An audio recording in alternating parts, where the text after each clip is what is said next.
In this video, I raced the MX5 in the blinding chaos that is a mixed class race to find out if I can actually ever finish a race when up against much faster cars on the same track at the same time, and if I can earn iRating and improve my safety rating, or at least not damage it too much. And as always, all this from an older gamer's perspective.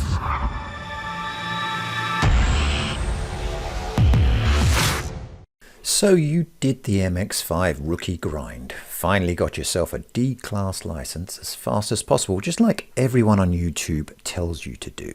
But now you are no longer a rookie.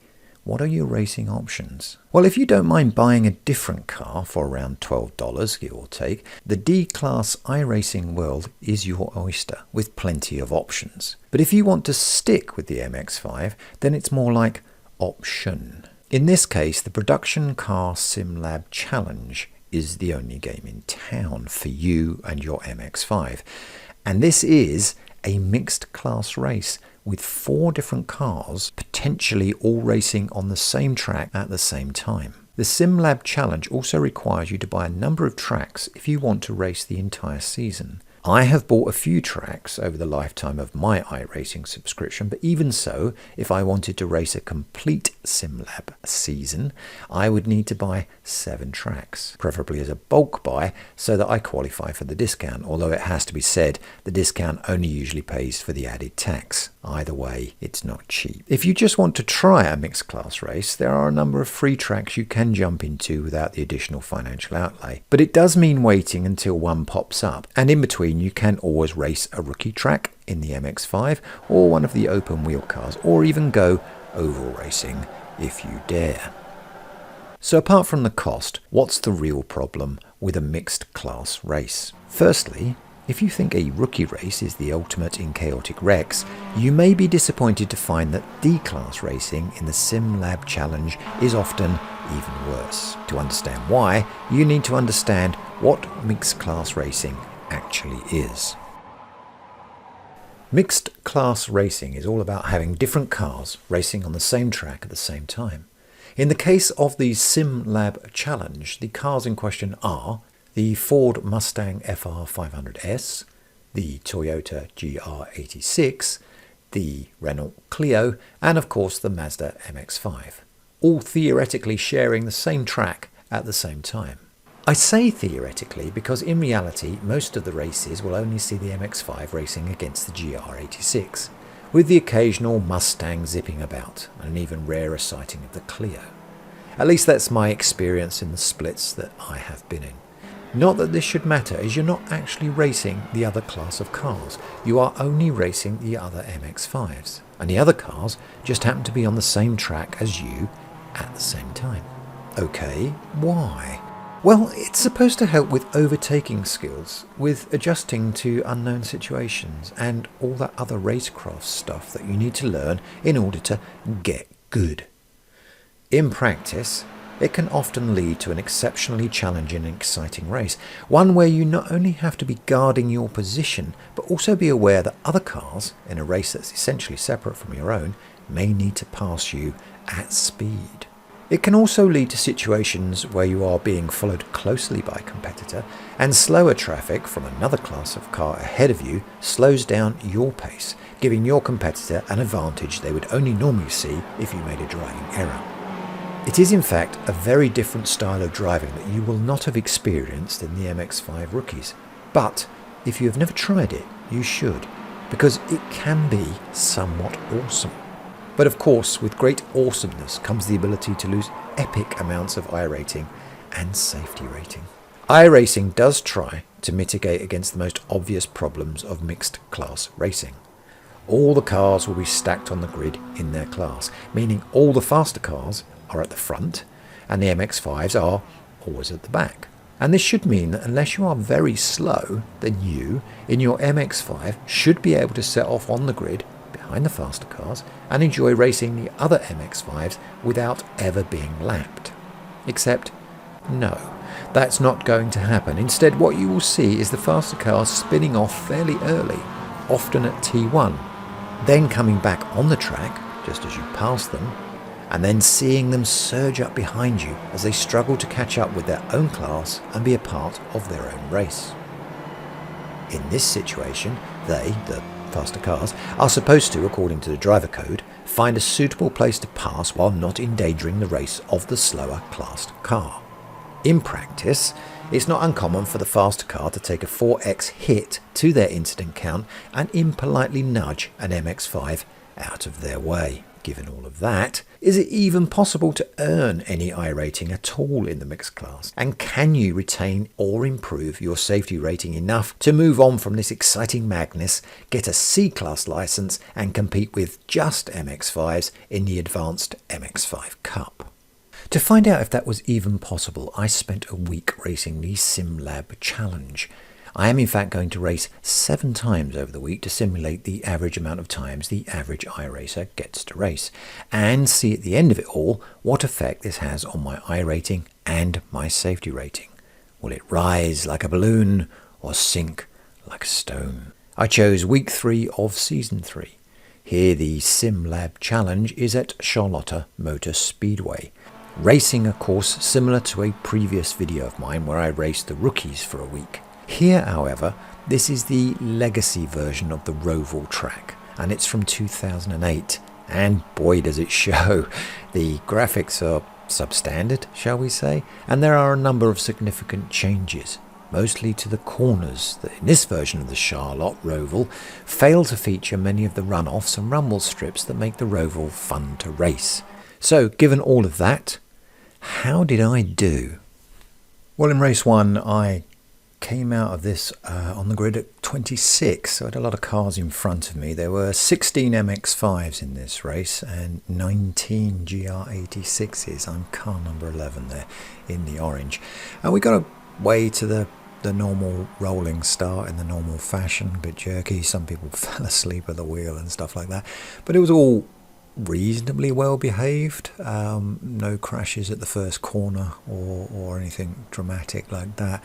I think there was some excitement with this yellow car here. He was a little bit eager to get on with the race, shall we say, and that caused a few problems later on.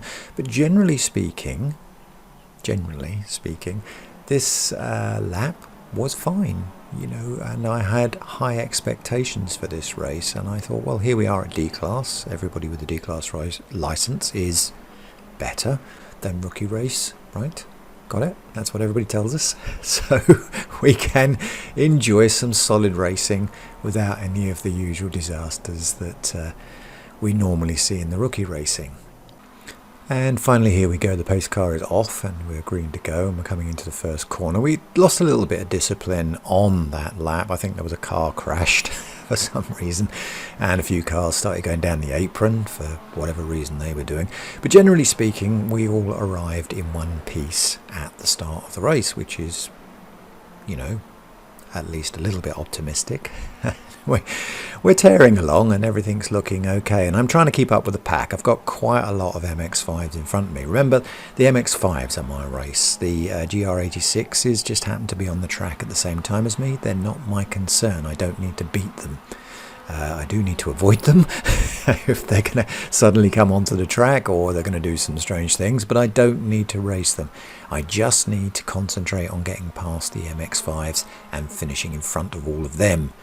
Now, they are pulling away from me, and I am keen to keep up. I don't want that gap to get too large. It's a long race, this one. It lasts about 20 minutes and runs to about 18 laps. It is a bit more of an endurance test. On the rookie race, it's 10 laps and it's done. On this one, it's timed at 20 minutes, and we do as many laps as it takes to get to 20 minutes. Normally, that works out to 18 laps.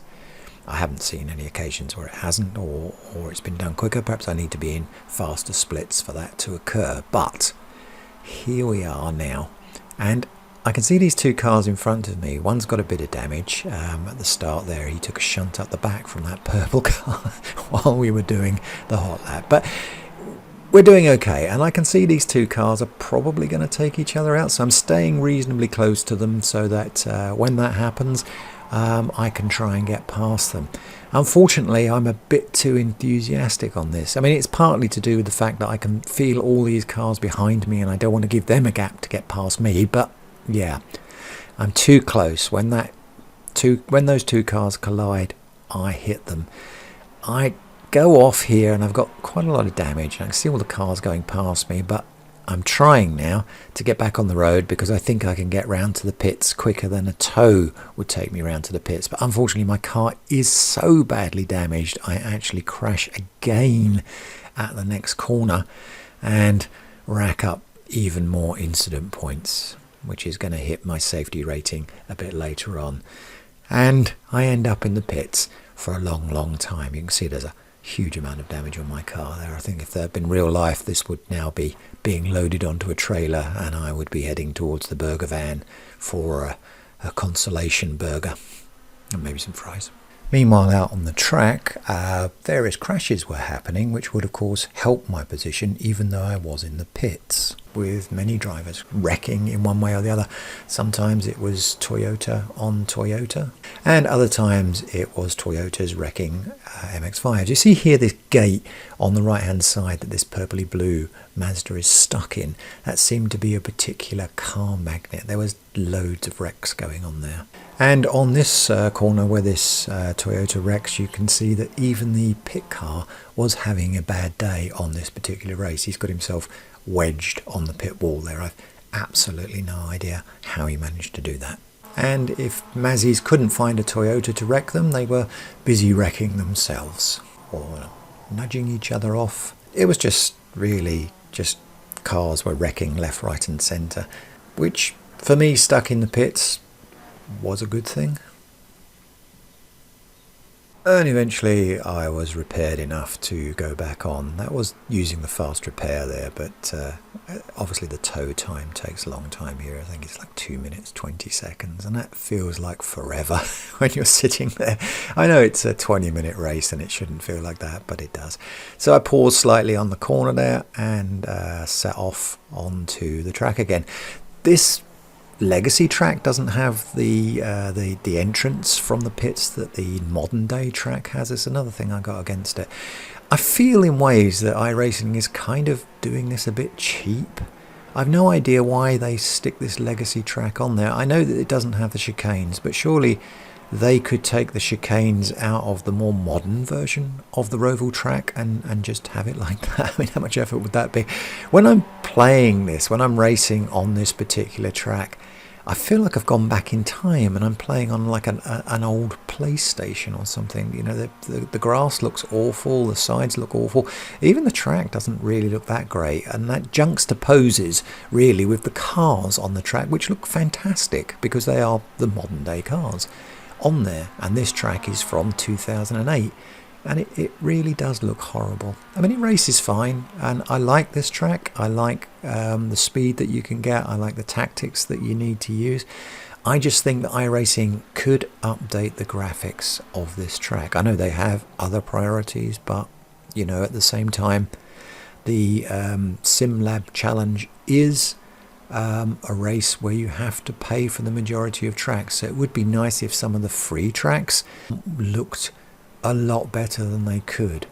For example, not over a decade old, which is what this one is. And I'm back in the race now, and there's a number of Toyotas buzzing about and a few MX5s as well that have also taken damage and going a bit slow.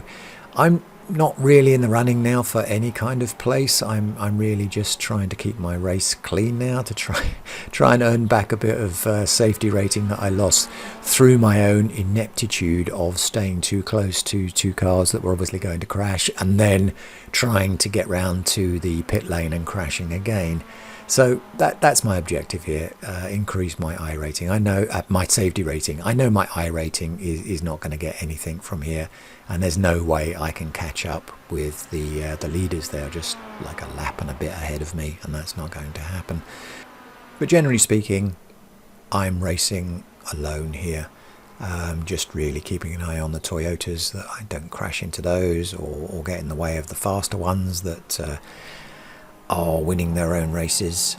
So I'm just trying to drive a responsible race where I keep myself out of trouble and I don't make myself a problem. And I think I sort of managed that. I mean, I didn't really encounter too many chances to make myself a problem, to be honest with you.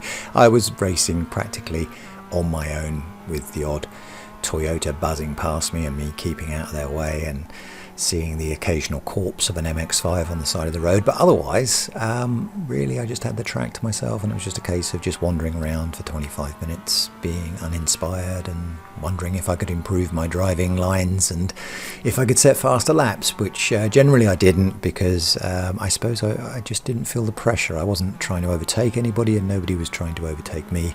On this last lap, there was this heavily damaged MX5 in front of me, but I really had no idea where he was in the race. I didn't have time to check the relative because I was trying to stay on the track and not crash on the last lap, as I like to do. And so I didn't know if I was lapping him or if he was a contender for a place or whatever. But as you can see, I am in overall position here, 16th. And in my class, I believe I was 8th for most of the race. Even though I was in the pits all that time, I came back and went from gridding at number 26 to finishing 16th overall. And that was mostly just due to the fact that so many people crashed. And here's the analysis from Garage 61. You can see there I ended up with this broken bit in the middle there because I spent so long in the pits. That was on lap 2. I went off track, damaged, into pits on lap 3. I finished the race with 17 laps because I was a lap down on the leader. My fastest lap was that 17th lap at 1 minute 23.849, probably because I was chasing that damaged MX5. Gave me some inspiration. This particular race was the 4th split of the evening and gave us a strength of 810. You can see there it's very much lower than split 3 and a lot lower than split 1, 2,304. That's phenomenal, isn't it? Who would want to be in that race? That must be a monster eating race, that one. And here's the iRacing results. And as you can see, I'm down the bottom of the table there. I finished in my class 8th and overall 16th. I had 10 incident points overall, which is horrible. And it confirms my fastest lap there, but it also mentions that my average lap was 1:32, which is dismal. All of that problems that I had meant that my safety rating change was minus 006, horrible. And my iRating change was +1. +1. I got that +1 for whatever reason, I don't know. But yeah, I guess it's better than a minus, eh? And then dusting myself down from that diabolical disaster of a race, we moved on to race 2. And here I am again, gridded right at the back. We've got 13 MX5s this time and 21 GR86s. No other class of car in this race. We got away fairly clean. This is the warm-up lap with the pace car still out there in front of us. And everything was okay. A yellow car did manage to crash for whatever reason. And suddenly I got this alert to say, you know, we have to let this car by. And I thought, well, okay, you know, sure, he can come by. That's not a problem. I'll just hang here. And then whoosh, up he went. He had all of that apron to drive along. But for some reason, he decided he wanted to whisk along and take everybody's wing mirrors off before the race started. Perhaps just a friendly gesture to start the race in the tone in which it would continue. After that initial excitement, the pace car was off and we got a green and we were all off and running. And we got some fast cars came up behind me there, and by the tone of the warm-up lap, I was beginning to suspect that there was going to be a wreck fest. And in fact, when we got to this first corner, you can see there we have a 4 wide going round there, 4 Mazzy wide on that one corner. So I was really hanging back and expecting the worst from this situation, and to be honest with you, I wasn't disappointed. We actually all got round that corner fine. A 4 wide worked for whatever reason. But up ahead, the Toyotas were pulling up the slack on disastrous wreckfest and deciding to collide with each other on the corner T3, I think that is, coming up there. And when I came round the corner, it was like I suddenly emerged into a car park. Just cars strewn all over the place, and some of them pinging out of existence as I decided to go back to the pits. And yeah, I felt quite good about myself for hanging back and staying out of trouble. Now, there's a lot of damaged cars there, so I just swung past those, kept an eye on the midfield, kept an eye on cars that were also still deciding to wreck at this late stage, mostly Toyotas it would seem to be, which would go along with this theory that the Toyota drivers were fairly fresh. They'd been driving the MX5 in the rookies, and then they'd moved over to Toyotas for this race. But yeah, here's some of the wrecks of race 2. This is the opening one with all the Toyotas dying left, right and centre, with some Mazzies also trying to clean themselves up from the race as we went on. But generally speaking, it seemed to be the Toyotas that were misbehaving and that were finding it difficult to get a clean lap or to get past each other cleanly, or really just race in a way that would mean that they could finish the race without ending up on their roof. But yeah, one after another, Toyotas and MX5s bounced dramatically out of the race, while I hung at the back, trying not to do the same thing or get caught up in what was going on the same thing. There's that magnetic fence there. Look, suck that Mazzy in there. And here we have two Mazzies who can't find a Toyota to wreck with, so they decided to wreck each other instead. That's kind of sweet, isn't it, really? And here we are again, Mazzy or Mazzy. Oh, and taking out a Toyota just as a sort of an afterthought, really. Two Mazzies disappearing off into the sunset, and yeah, that meant that the track was fairly lonely for me as the lone survivor of this race. And as I'm coming up here on the penultimate lap, you can see I was doing 1 minute 25, and that's really, I did a 1 minute 23 on that penultimate lap. But yeah, I mean, before then I wasn't really feeling under so much pressure that I needed to race particularly fast. You know, the cars behind me weren't drawing up. That did mean that there was one car that came in quite close to me and threatened the position that I had. I've got overall position 7 here. That's overall position, which, you know, when you consider I started on the grid at number 34, that's not doing too bad. So yeah, although it pays to take your time and not wreck, so, you know, if you want to finish first you must finish, and all that rubbish that you read on Reddit.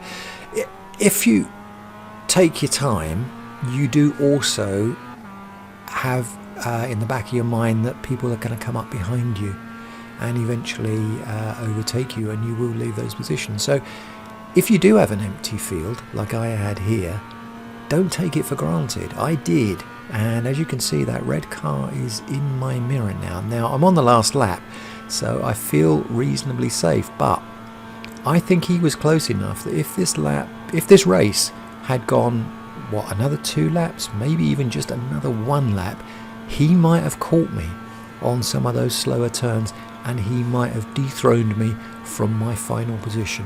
And in true Schadenfreude way, what was bad for my enemies was good for me.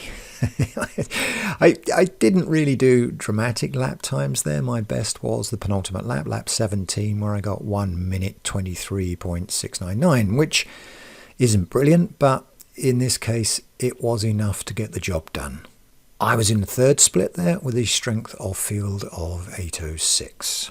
And here is the iRacing results page. You can see I got 2nd place in my class, which I was very pleased about, and also 7th overall, which I don't think is too bad when you consider that there was 34 cars out there, and I started quite near the back at grid place number 31.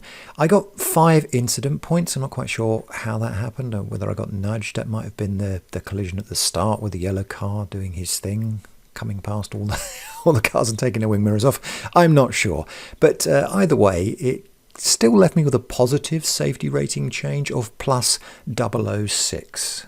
And a wonderful iRating change of plus 65. Wow, that really looks good. I'm really pleased about that. That's good, because it takes me for the first time in my iRacing career over 1,000 iRating. I mean, only just, it's 1,002, but it's over 1,000. That's made my day and my race.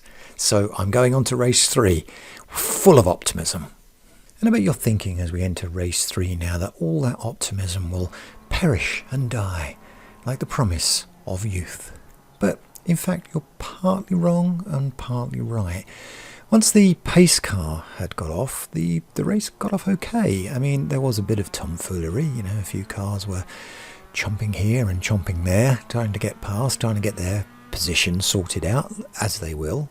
Obviously, if you establish your position early on in the race, you have to defend it. But if you don't, then on this course, it gets quite tricky to try and retake a position.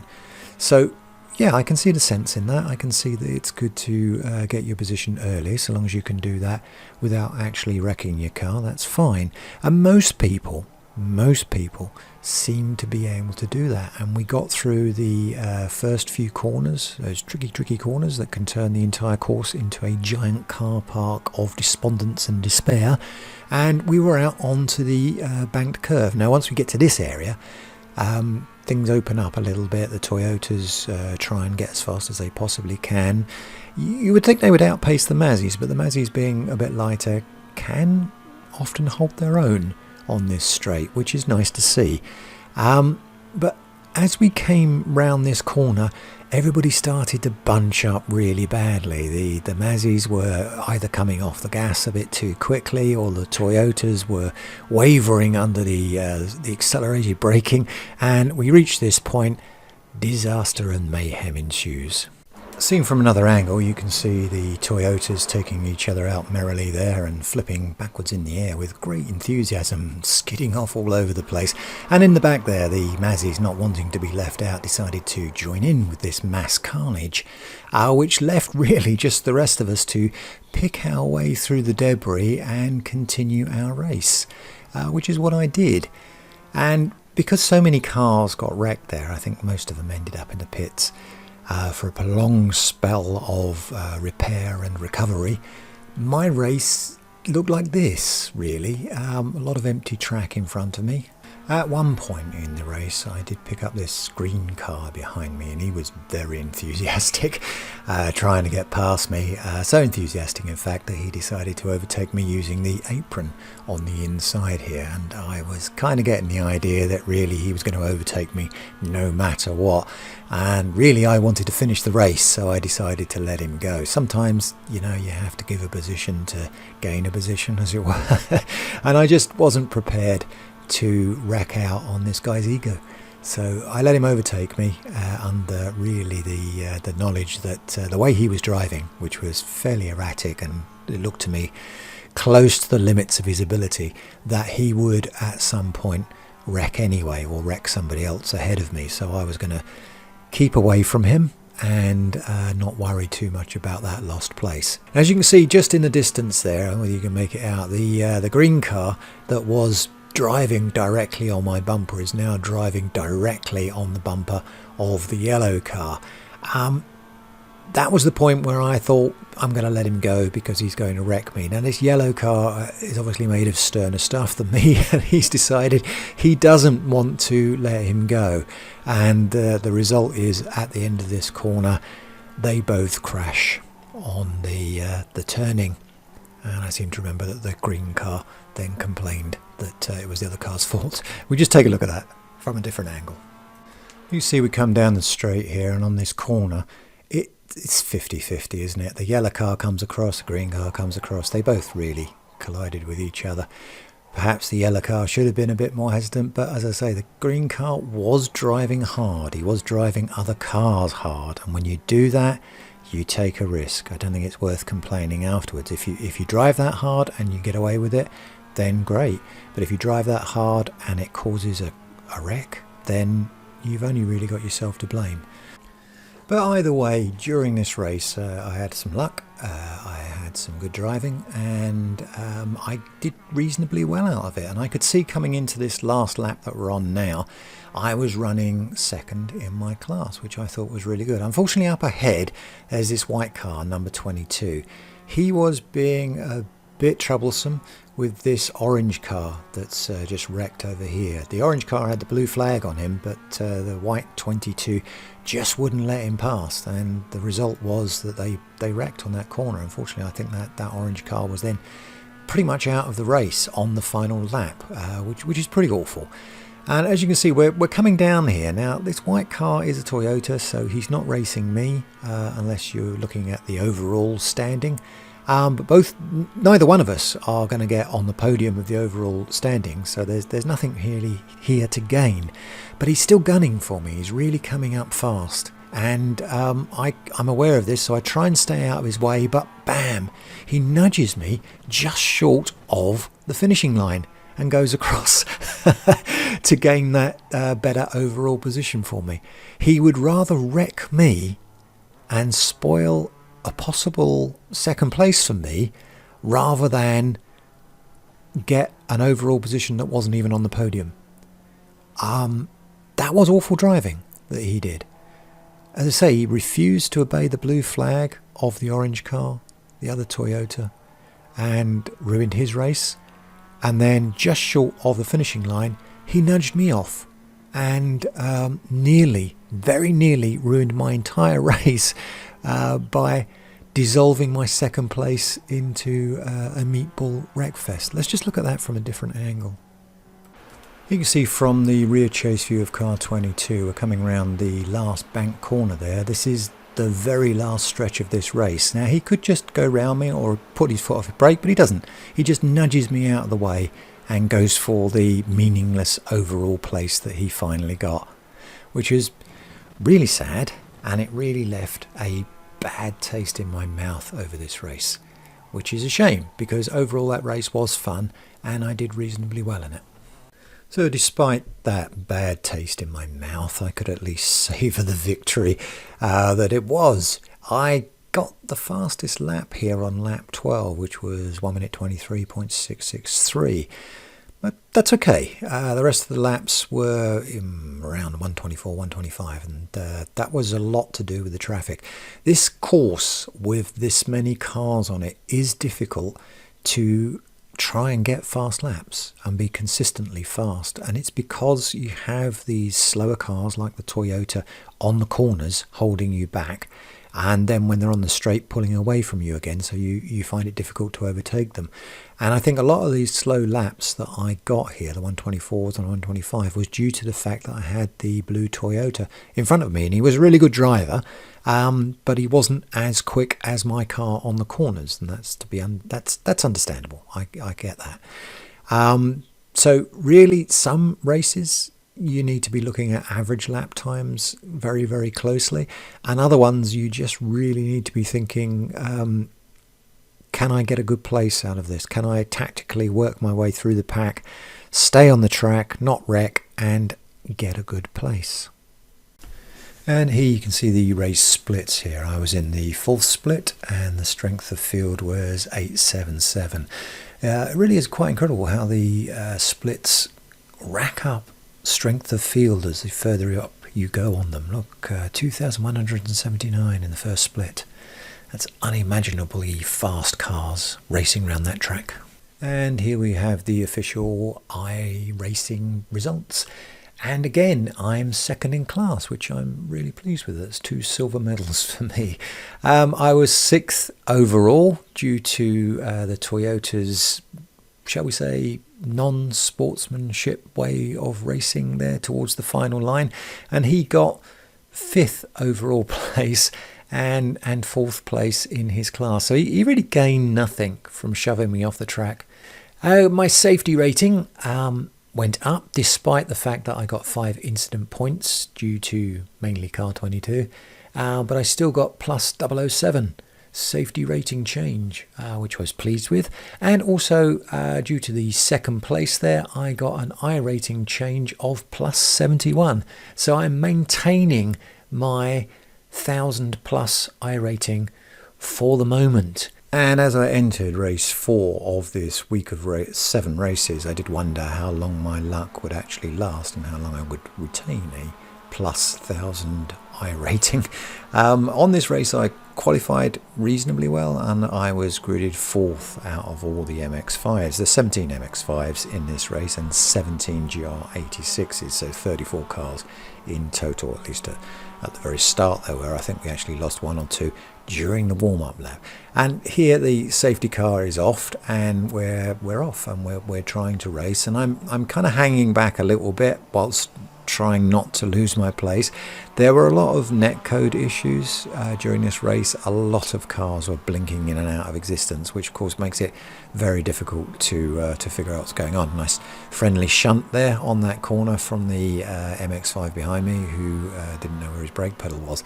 This was an issue in this race that many of the drivers didn't seem very experienced, although they all had D-class license. Some of them had C-class license, but unfortunately, either they were having an off day or they just were never going to complete this race without wrecking. I don't know. But what happened was I got into this race quite far up the stack, lost that positioning quite early on, and then fought hard to retain it.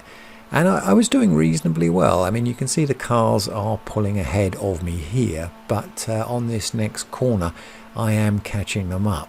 Unfortunately, I was racing hard at the very beginning because I was aware that I didn't want to lose my advantage of being gridded far up. I wanted to try and capitalize on that and see if I could push myself from second place all the way up to first place. It's a lofty ambition, I know. I should have just been concentrating on finishing the race. And the problem was, with all that going on in my mind, I didn't see a car came off the track here and then came back on, and yeah, and then I got a bump from behind, and that was me done. I was back in the pits from there on.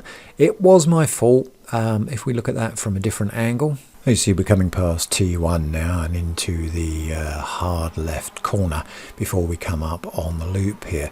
And as we come round here, I'm really focusing on the cars in front of me, and I didn't see that the crash was happening just off that corner. As I come round, the car comes back onto the track and I collide with it, and a car hits me up the arse, and yeah, that was all she wrote. And then after another prolonged stop in the pits, another 2 minutes 20 seconds I think it was, I seemed to be getting used to that amount of time, twiddling my thumbs, I emerged back onto the track, and this is again what my race looked like, rather depressingly. Empty track in front of me, the occasional blue flag for me to decide if I was going to immediately get out of the way or allow them to shunt me out of the way.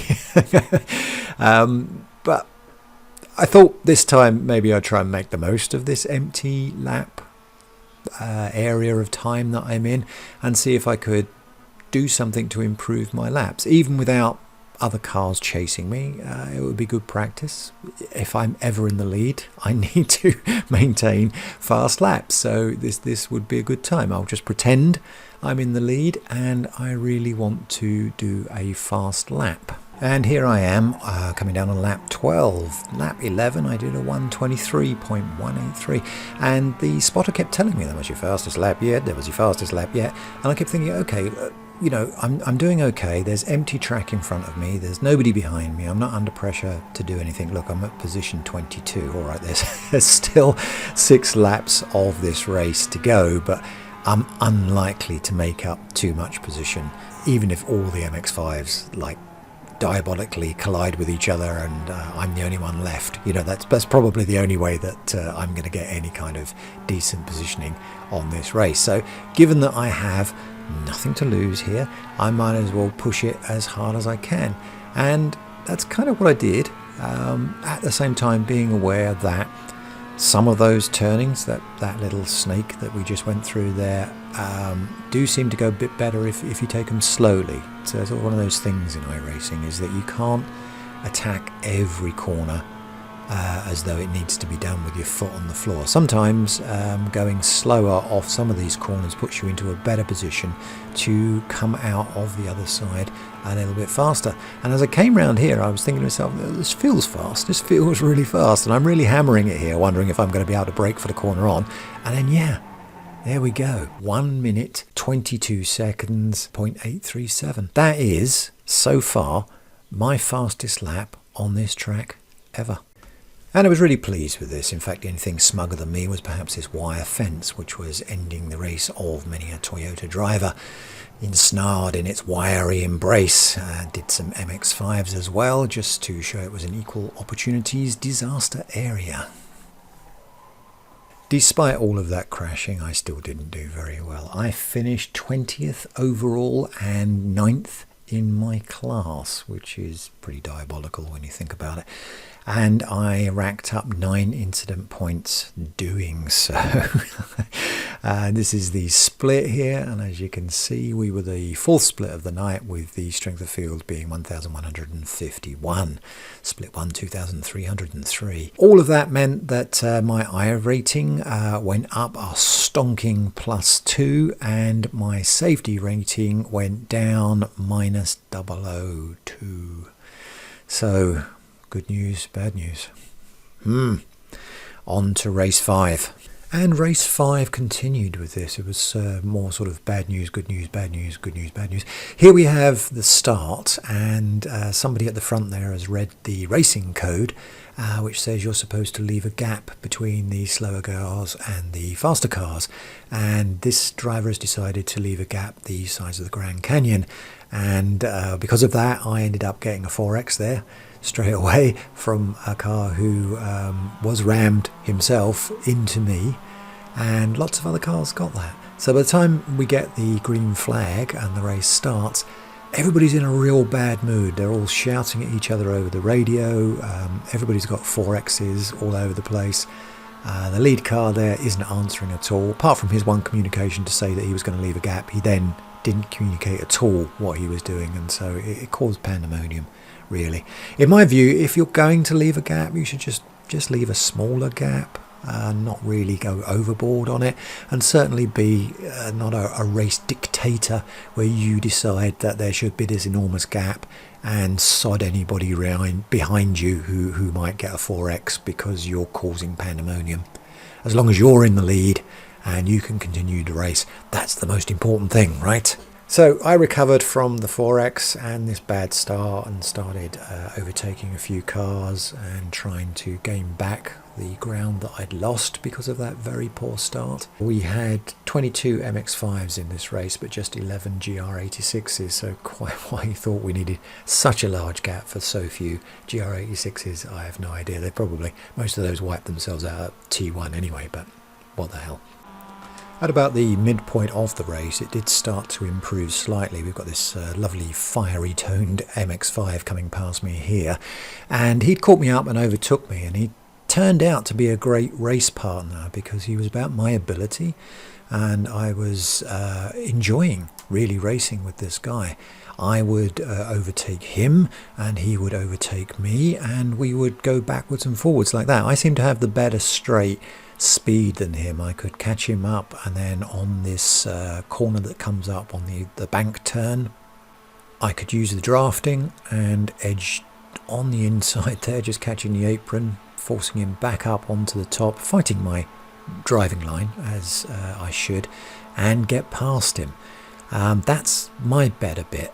His best bit was all of the corners, really, which I always struggle on with trail braking and proper gear change and all sorts of stuff like that. So he tended to rule this part of the track and get past me there. And then when we emerged back onto the straight again, coming into the bank, I would draft him again and I would get past him again.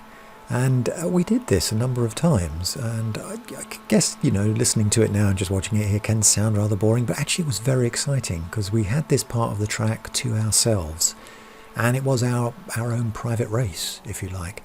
I was careful not to wreck him on the corners. He was also very careful not to wreck me, which I appreciated. I eventually ended up in a position where I was ahead of him, on this particular straight. And then of course he did my trick of drafting and then coming up the inside and then owning that inside track just on top of the apron there to pull ahead of me. And then we got to a part where both of us were racing hard. We started to come up on the back markers here. It was an MX5 and a Toyota were at the back there. Then the MX5 immediately gave way to faster traffic, but the Toyota was less keen on doing that. So it caused an issue really where we were on the trail of this Toyota. I think we did 2 laps behind him in this way. Keep swapping with that smaller, that slower MX5 there. Unfortunately, my friend with the fiery bonnet there overcooked this corner in his bid to get past the Toyota and was claimed by the magical magnetic trap gate there, and his race was pretty much over, which was a shame. I can understand why the Toyota felt he didn't need to give way, because he's obviously in a separate race, so he owes nobody any favours, but it's a shame to see my racing buddy go out in such ignominious fashion. Now we get into this section where we've got like a lot of cars all grouped together now. We're all racing our own race. I'm losing it slightly there because that green one was coming in a bit closer to me. And we come around this corner, and this is where the bad news really cracks in. So we end up with this white car. I crack him on the side, and then a yellow car comes down the side, seems to completely miss me and bounces me off into the wilderness. And I just completely lost control. I span across there, and I couldn't get back. So I thought to myself, well, I might as well keep going then and get back on the track over there. Unfortunately, this counted as cutting the course, and I immediately got a message from my spotter saying I had to come into the pits to serve a time penalty for this infraction, which I did. And then when I'd finished doing all of that, I emerged back onto the track and, yeah, just moseyed around really. There wasn't much else to do. I wanted to finish the race. I didn't want to abandon the race because of the hit that would take on my iRating. I already felt that was going to take a hit because of everything bad that had happened in this race. And also because I do like to finish these races if at all possible. I think sometimes it's important to get back out there and do as much as you can. But I think at this stage, whichever way I look at it, my heart wasn't really in it. I did make a number of mistakes. I came off the track again, almost immediately after I came out of the pits, in fact. And I think I'm probably lucky that I didn't crash. At least this Toyota that came past me just about now didn't wipe me out, which I was grateful for, as it seemed to be that most cars on the track that day did want to wipe me out for one reason or another.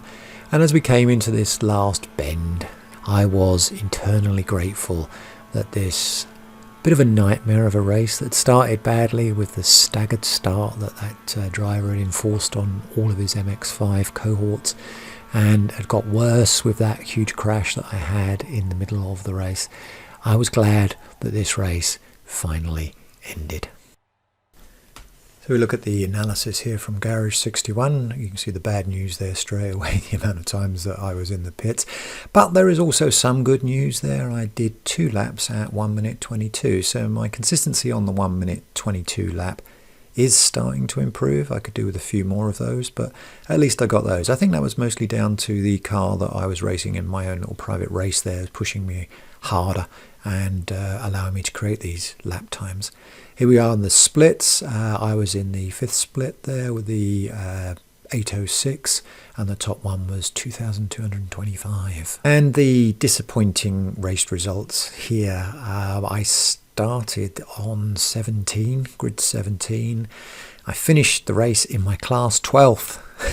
12th in my class out of 22 Mazzies. I probably was last at 12th. I can imagine all the other MX5s demised themselves at some point during that race, and overall position was 19th, which of course nobody really cares about. I finished a lap down and I had 14 incident points. My safety rating went down minus 0.13, and my iRating also rather tragically went down minus 18. But it does mean I'm still plus 1,000 iRating, but if I keep racing like this, I'm wondering how long it's going to last. And that question became very pertinent at race 6, which started okay, off the grid, but it soon dissolved into crash after crash after crash. People were skidding off, colliding, hitting walls, and just generally driving in an appalling way all the time throughout the entire race. And it became quite wearing at one point because people were pulling out of pits without looking, people were coming back onto the track without even bothering to see if another car was coming around, going around corners as though they were completely on their own and there were no other cars anywhere to be seen.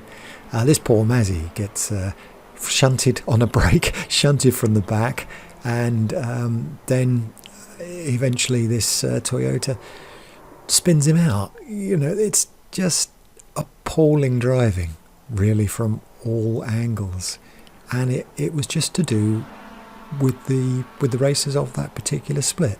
This one nudges me up behind, I hit the wall, he gets nudged by a Toyota, and I catch him on the way round. So I got 4x times 2 plus a wall collision there just for that one encounter.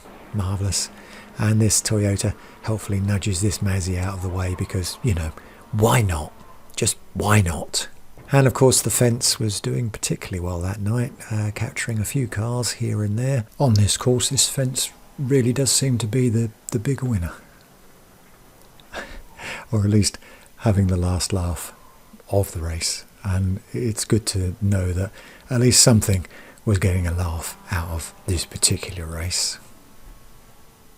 It was one of those races where I was truly glad to get to the finish line in one piece. So I managed 3 1.22s in this race, which was okay, but I had an awful lot of off tracks, which was just this one corner, which on the new Roval track is a rumbled strip and you're allowed to go up on it.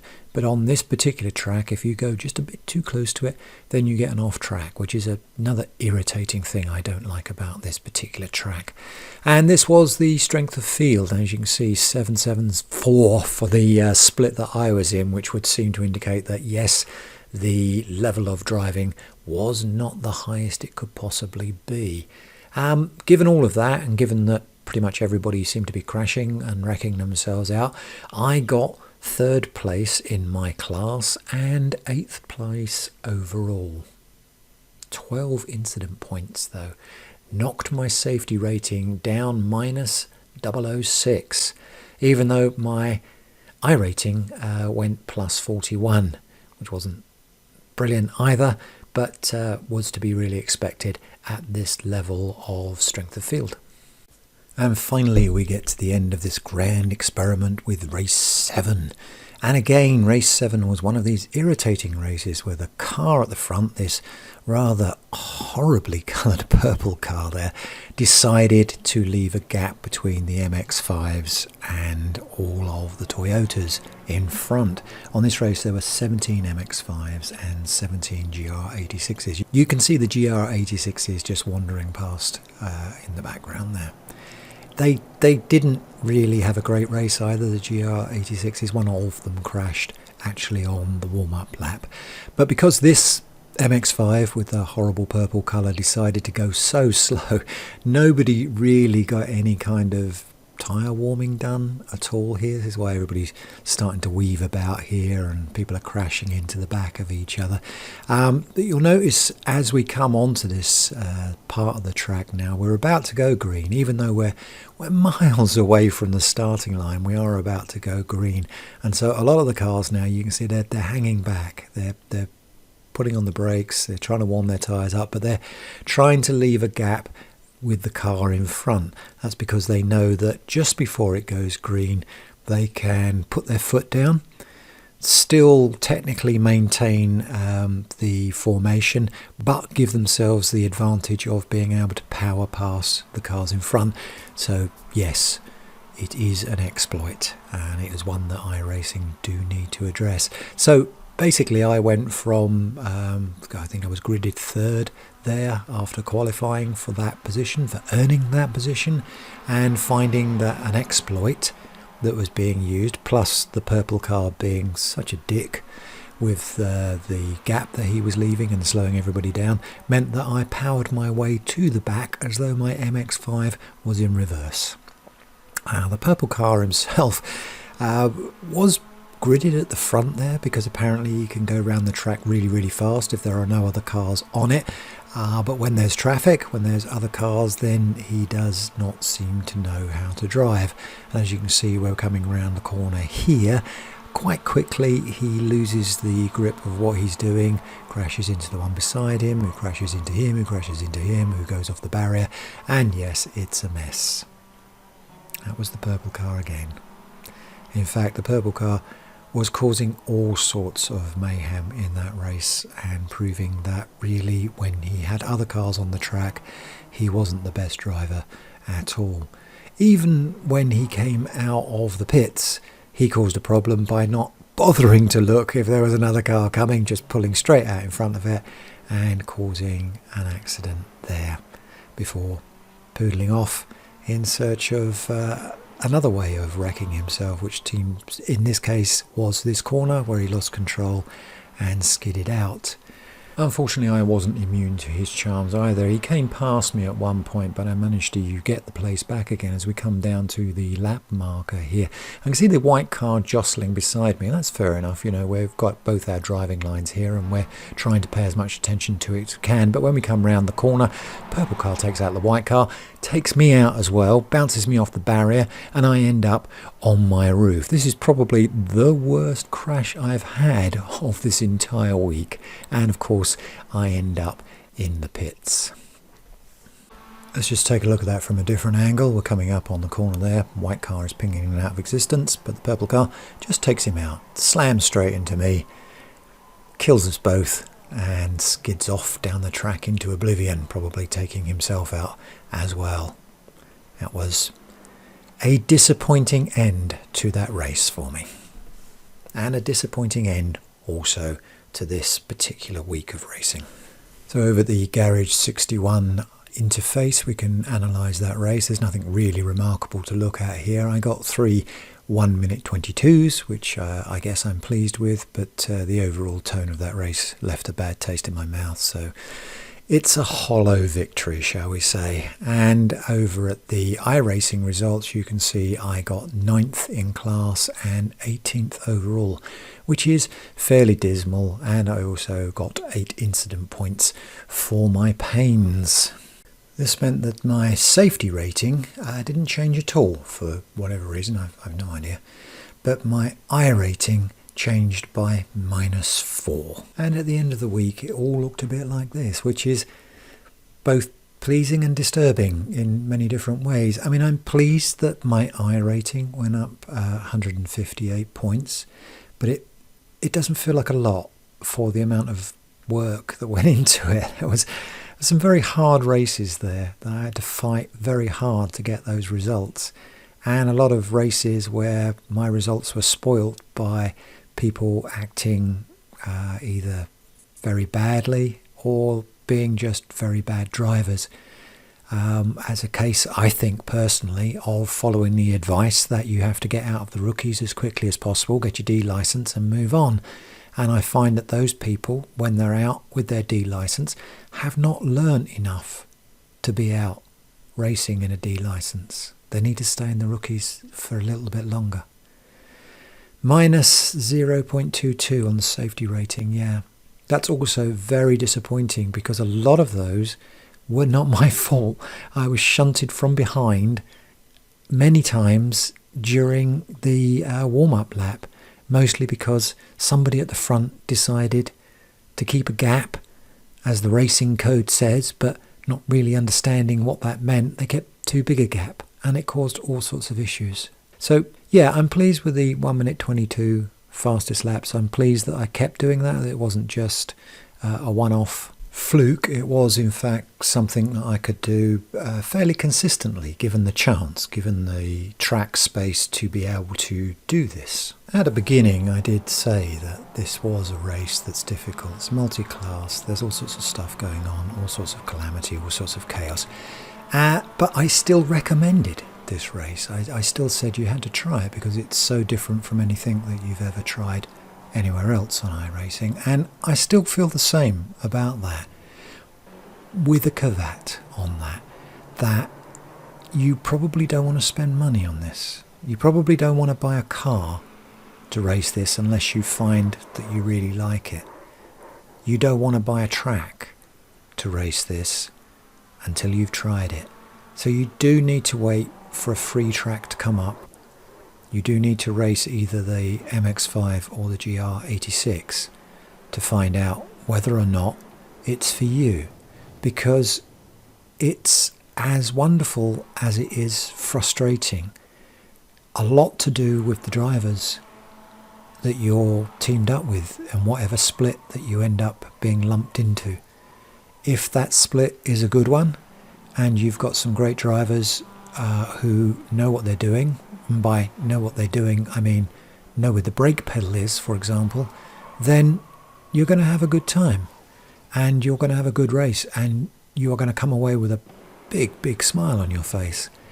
But if you're in a split with people who have just started racing Toyotas, or they are people that are very fast doing qualifying laps but not particularly good when it comes to sharing the track with other people, you are probably going to be very disappointed. You're going to have a frustrating race and you may spend a lot of time ranting on the radio. I know I did. It's that sort of series, really. Both wonderful and frustrating. Try it if you can do it without any kind of expense whatsoever. You're already paying your iRating subscription. That's enough, to be honest with you, to drive on 10-year-old tracks that they haven't updated for whatever reason. That's enough money for them to get from you. Try it without any added expense.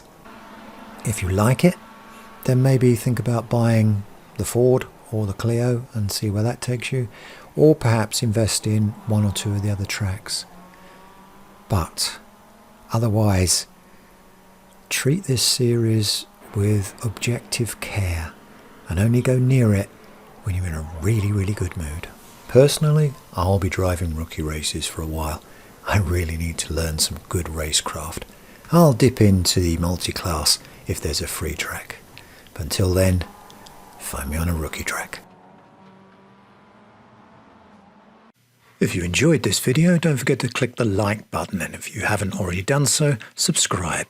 Click the little bell icon if you want to be notified of any future videos.